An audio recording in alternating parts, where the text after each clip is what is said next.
नमस्कार, आपका समय में आप सभी का स्वागत है। मैं अनिल नौटियाल आज फिर हाजिर हूँ ताज़ा तरीन मुद्दे के साथ। और आज का हमारा मुद्दा ये है कि केंद्र और राज्य की सरकारें कई योजनाएं ग्रामीण विकास के लिए बनाती तो हैं, लेकिन क्या वो योजनाएं गांव तक पहुंच पाती हैं? जी हाँ, ऐसा ही मामला मुंबई के नज़दीक मीरा भाईंदर शहर के एक गाँव कोपरा गाँव का आज हम आपको बताने वाले हैं, जहाँ सरकार की कई योजनाएं यहाँ तक नहीं पहुँच पाई।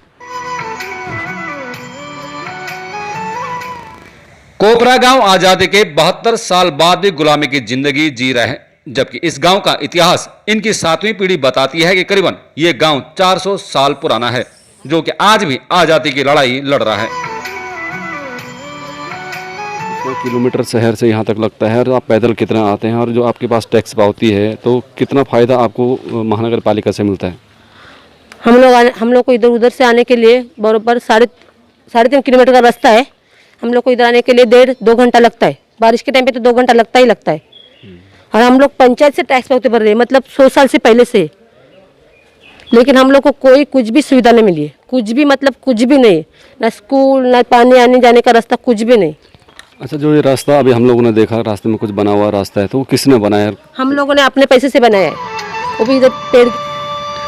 देश की आर्थिक राजधानी मुंबई के नजदीक मीरा भाईंदर शहर का ये गांव अपनी दुर्दशा से परेशान है, जबकि इस गांव से शहर की दूरी मात्र 6 किलोमीटर है। लेकिन आज भी इस गांव में जाने के लिए ऐसे उबड़ खाबड़ रास्ते से 3 किलोमीटर जाना पड़ता है।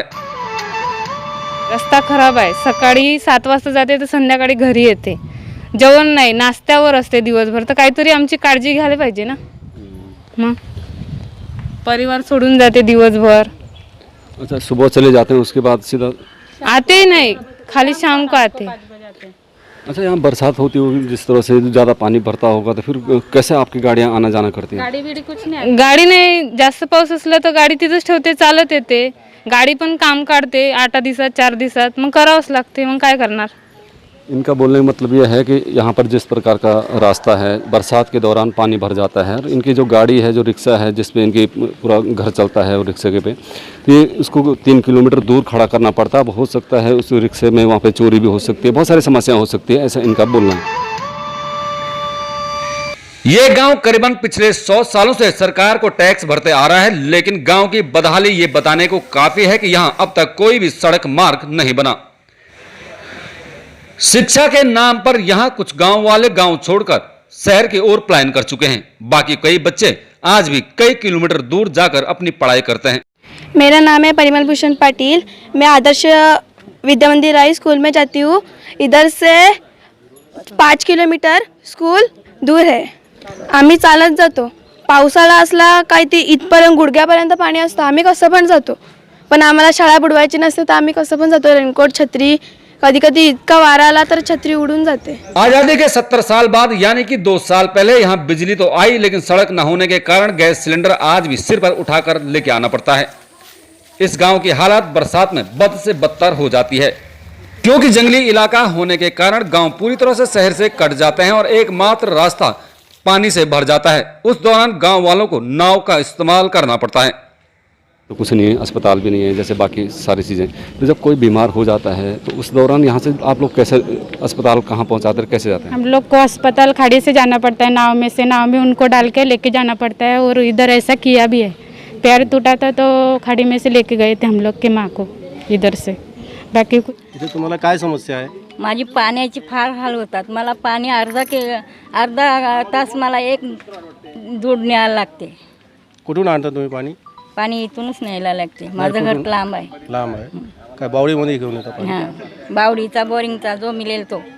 आणि जेव्हा बावडी सुकतात मग तेव्हा बावडी सुकली का मग बोरिंगचा। बोरिंग। मीरा भाईंदर महानगर पालिका के लिए शर्मनाक बात यह है कि पानी के लिए जो हैंडपंप लगाए हैं उनमें खारा पानी आता है, इसलिए गांव वाले आज भी पानी के लिए दूर दूर भटकते नजर आते हैं। गांव में अगर किसी की मौत हो जाए तो उसका अंतिम संस्कार भी जंगल में खुलेआम करना पड़ता है, क्योंकि यहाँ पर शमशान घाट तक नहीं है। आप समाज सेवक हैं, आप सोशल वर्कर हैं, यहाँ पर अक्सर जो गांव की कंडीशन है वो हमने देखा है बाहर से अंदर आने के लिए, तो यहाँ पर बहुत सारी दिक्कतें आती होंगी। तो एज ए सोशल वर्कर क्या दिक्कतें आपको यहाँ पर आई, और क्या आपने इन लोगों को कोशिश किया कि प्रॉब्लम सॉल्व करने के लिए?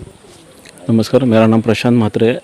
आगरी समाज एकता मीरा भाईंदर एक संगठन है हमारा, 3 साल और रजिस्टर्ड संगठन है। हम लोग ये हमारे समाज के जो प्रॉब्लम है वो हमारे से जितना हो तो हम लोग सॉल्व करने की कोशिश करते हैं आज तक। कि मीरा भाईंदर इतना डेवलप शहर है, उस गांव में और एकदम सिटी के 5 किलोमीटर 5 या 7 किलोमीटर डिस्टेंस पे ऐसे गांव की ये हालत है। मतलब 6-7वीं पीढ़ी, मतलब कम से कम 400 साल हुआ। फिर टैक्स भर के फ़ायदा क्या? टैक्स भरने के बाद इन लोगों को कोई भी सुविधा नहीं मिलता। स्मशान के लिए उनको रास्ते पे एक बॉडी जलानी पड़ती है। ये सबसे दुर्भाग्य की भाग है। ये हमें एक क्वेश्चन करें, मुझे एक सवाल पूछना था।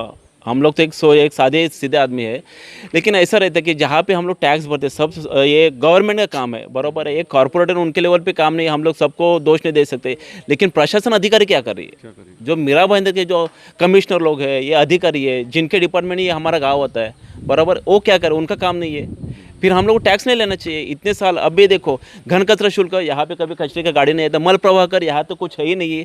दीवा बत्ती का मतलब यहाँ को लाइट है ही नहीं। बोलने मतलब है कि जहाँ तक उनको पैसा वसूलने वाली बात आती है तो बराबर गांव को पहचान लेते हैं, लेकिन अगर सुविधाएं देने वाली बात हो तो शायद गांव को नहीं पहचानते।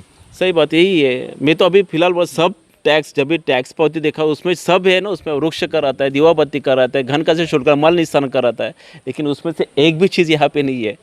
देखो अभी जो भी 7 पीढ़ी हमारी गई है ऐसे ही, तो हमारा सरकार से ये कहना कि आगे भी अच्छी सुविधा हमें देनी चाहिए, क्योंकि हम भी टैक्स पेड करते हैं। रोड टैक्स और जो भी टैक्स है हम देते हैं, पूरा टैक्स पावती भी हम भरते हैं। हमारे माँ की उम्र अभी 75 हो गई है, तो आगे की पीढ़ी जो हमारे बच्चे हैं उनके लिए कुछ अच्छी सुविधा या रोड जो भी है सरकार करना चाहिए हमारे। और नगर सेवक का जो चुनाव रहता है, यहाँ पे खाली चुनाव के हिसाब से आते, चुनाव होता है तो सब भूल जाते हैं। यहाँ पे कुछ नहीं, ऐसे एक रास्ता के बारे में बात करते हैं, ये बनाएंगे वो बनाएंगे, पर यहाँ पे कौन सी सुविधा नहीं है अभी तक। अभी कोरोना के हिसाब से भी यहाँ पे कोई सुविधा नहीं।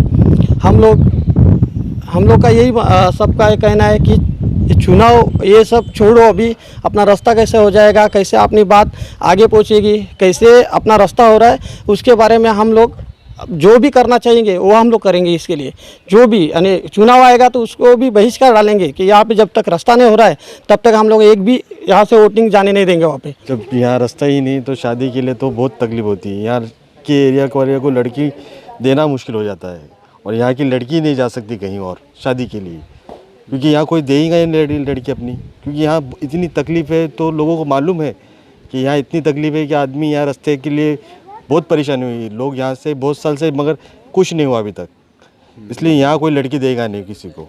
यहाँ तक कि मेरी भी शादी अभी तक बाकी है, क्योंकि मेरा 35 साल हो गया अभी तक, मगर यहाँ मेरे को शादी के लिए लड़की कोई दे नहीं रहा है। अब सवाल ये उठता है कि कोपरा गांव का वसूला गया 100 साल का टैक्स कहां इस्तेमाल हुआ, क्योंकि शहर में हर साल गड्ढों को भरने के लिए करोड़ों रुपए खर्च किए जाते हैं, लेकिन इस गांव में अब तक सड़क तक नहीं।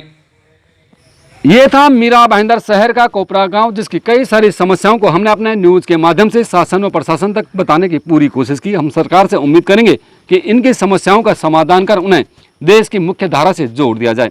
आपका समय के लिए मीरा भाईंदर से मैं अनिल नौटियाल।